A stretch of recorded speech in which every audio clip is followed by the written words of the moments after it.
आदरणीय सर्व मान्यवर प्राध्यापक, डॉक्टर्स, नर्सिंग स्टाफ तसेच उपस्थित सर्व विद्यार्थी मैत्रिणींनो, आपल्या सर्वांना माझा नमस्कार. मी Vishnu Thakur, final year student, general secretary of our college. आज आपण जागतिक स्तनपान सप्ताह निमित्त एकत्र आलो आहोत. दरवर्षी 1 ऑगस्ट ते 7 ऑगस्ट हा आठवडा जगभरात स्तनपानाबाबत जनजागृती करण्यासाठी साजरा केला जातो.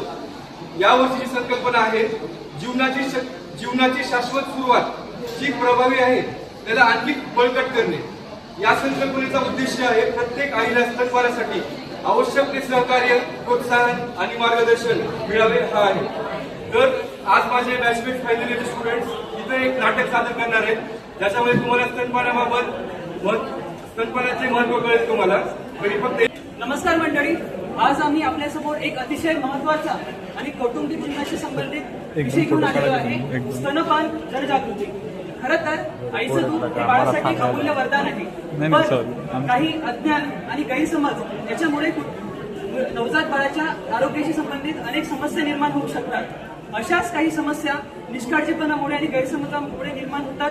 तर आपण बघूया. मी ऋषिकेश चन्ने, मी नाटकात बाबा बनतोय. मी शुभांगी पडोळे, मी नाटकात आई बनते. मी साक्षी काकडे, मी नाटकामध्ये डॉक्टरचा रोल करते. मी ऋतुजा पवार, मी नाटकामध्ये नर्सचा रोल करते. मी प्राची भोसले, नाटकामध्ये आजीचा रोल करत आहे.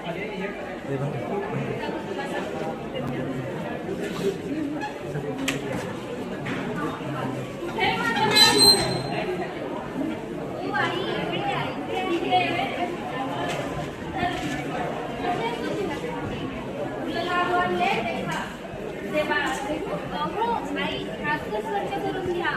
काय ग आजकालच्या मुलींचे दोस्त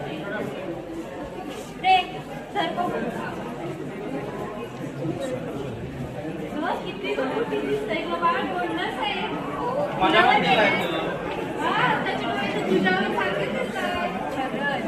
नाक तुझ्यावर गेल्यावर काय ते आता बाळाला पण चालूयात थोडं. अगं आई, मग कशाला डॉक्टरनी पहिल्या जन्मल्याच्या पहिल्या तासात फक्त स्तनपान सांगितलंय. अरे तुझा फ्रेंड तुला नाही कळतं का? आमच्या आजीपासून आलेले ते बाळाला मस्ती चालायचं म्हणजे पोरं कशी अशी बुटबुटी होतात. तुम्हाला पण ठीक आहे, 4 पोरं सांभाळले, तुला कशी तुम्हाला काय करता तुम्ही? बाळाला पण सांगते. तुम्हाला माहिती नाही का, पहिले 6 महिने बाळाला इतरत्र काही पण घालायचं नसते. पहिल्या 1 तासामध्ये बाळाला आईचं दूध खूप महत्वाचं आहे. तुम्ही द्या बरं बाळाला इकडे. अगं पोरे, तुला माहिती का काय ते पाळायचं नसतं. आमच्या आजीपासून आलेलं आहे. पिवळं दूध पहिलं असतं ते चांगलं नसतं बाळाला. ऐकून जाईल, ते पहिलं पिवळं दूध आहे ना ते काढ, आणि त्याच्यानंतर हे पण दूध ते पाळतो. तोपर्यंत आपण मधचं दूध हे पाळतो म्हणजे पोरं त्याच्यात खणखणीत म्हशीसाठी ताकदवर होते. पहिलं आईचं पिवळं दूध हे बाळासाठी लसीसारखं काम करते. तुम्ही द्या बरं. काय झालं? काय बनवलं?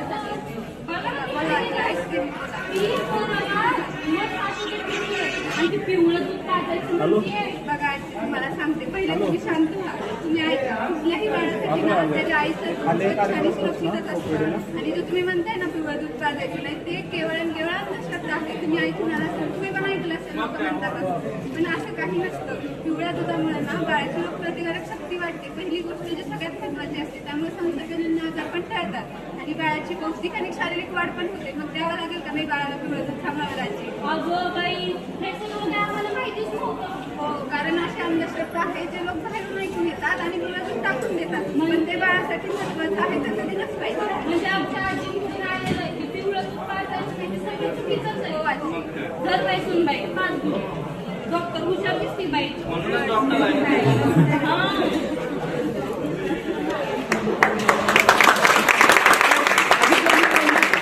गोष्ट किती सहज आणि सोपी होती, पण आपल्या निष्काळजीपणामुळे आणि गैरसमजांमुळे अशा समस्या निर्माण होऊ शकतात. मित्रांनो, लक्षात ठेवा, नवजात बाळाच्या जन्मानंतर पहिल्या 1 तासात दुग्धप्राशन झालेच पाहिजे.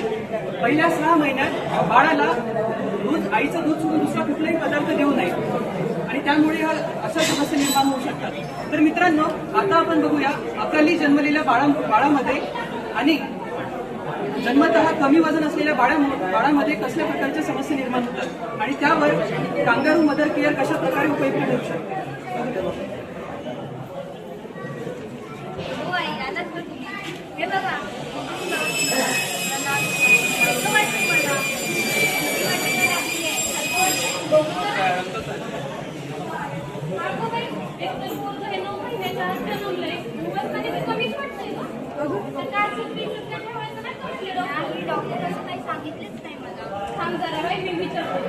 हो, डॉक्टर, काय झालं? तुम्ही बोला. बोला, काय झालं?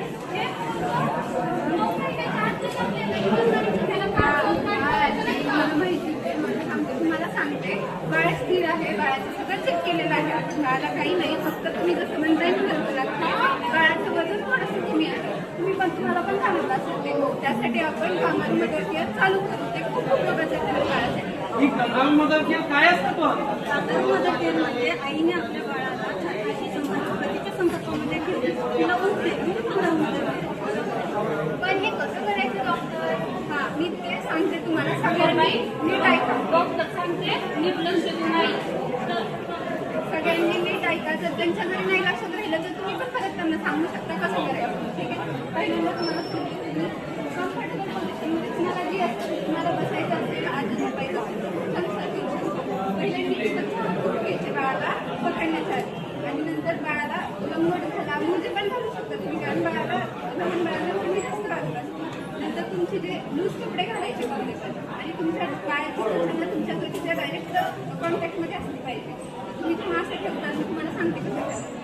असे ठेवल्यानंतर नाक एकीकडे वळवायची थोडीशी, हातपाय दुमडलेले ठेवायचे आणि त्याला वरून शॉलनी किंवा चादरनी झाकून ठेवायचं. आणि मग तुमच्या त्वचेची उद्या काळजी मिळेल. बघते, ठीक आहे, काय सांगितलं तुम्ही पण ऐकलं. त्यांचं काही नाही लक्षात राहिलं तर तुम्ही पण सांगू शकता मग त्यांना. आता तुला काळजी घ्यायची आहे. ऐका ना, हे किती वेळ करायचं आहे असं? आपण KMC 1 तास आपण करू शकतो. किमान सलग 1 तास आपण केली पाहिजे.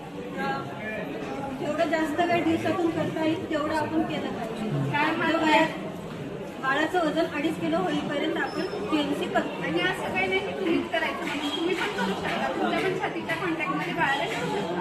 मी आजपासून बाळाची काळजी घेणार आणि बाळाच्या आईची पण काळजी घेणार आणि लागेल तेवढी मदत करणार आपलं क्लिअर.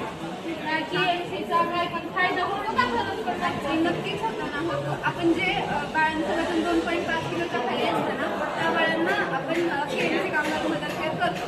त्यामुळे आईच्या त्वचेचा आणि बाळाच्या त्वचेचा कॉन्टॅक्ट होतो. त्यामुळे आईची सुद्धा बाळाला मिळते. त्यामुळे बाळाचं तापमाने पूर्ण खातं आणि आईचं आणि बाळाचं तुलनाचं पण होतं. आणि बाळाला वजन वाढायला पण लवकर वजन वाढेल, स्तनपान करायला पण सोपं पडेल तुम्हाला. आणि बाळाच्या संसर्गजन्य आजारांपासून पण संरक्षण होतं. तुम्ही ऐकत असाल लहान बाळांमध्ये जुलाब, निमोनिया हे कॉमन आजार असतात. त्यापासून पण बाळाचं संरक्षण होईल. बघा आई बरोबर म्हणत होत्या डॉक्टर. ऐका पोरांना बाई, आता करायची काळजी घ्यायची त्याची. सगळ्यांनी मिळून काळजी घ्यायची.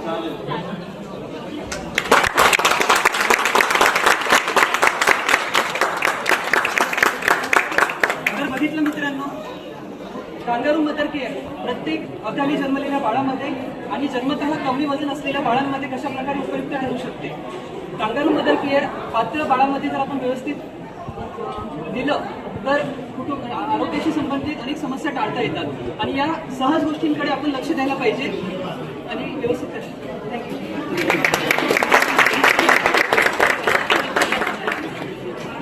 स्तनपान हे फक्त आईचं नाही तर संपूर्ण कुटुंबाचा प्रवास आहे. म्हणून कुटुंबातील प्रत्येकाने आईला आधार द्यायचं, मदत करायची आणि हा प्रवास सरळ करायचा आहे. आणि मित्रांनो, पहिले 6 महिने तर फक्त आईचं दूध द्यायचं, त्यानंतर उपयुक्त असा आहार चालू ठेवायचा आणि पहिले चांगली बाळाची नीट काळजी घ्यायची, म्हणजे बाळाला कोणते रोग आणि संसर्गजन्य आजार होणार नाही.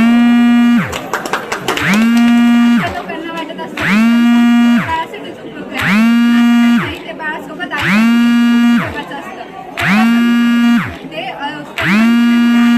निरोगी राहते आणि शरीर पूर्वरच आणि काही जे आजार पण 6 महिन्यानंतर पूर्ण आहार सुरू करा. त्याचबरोबर 2 वर्ष किंवा शारीरिक बौद्धिक आणि मानसिक वाढ होण्यास मदत होते. धन्यवाद. स्तनपानाबद्दल काहीही अडचण असेल तर डॉक्टर किंवा नर्सशी संवाद साधून त्यांचा सल्ला घ्यावा. काही अडचण असेल तर त्यांना बोलून आपण आपल्या अडचणी सोडवू शकतो.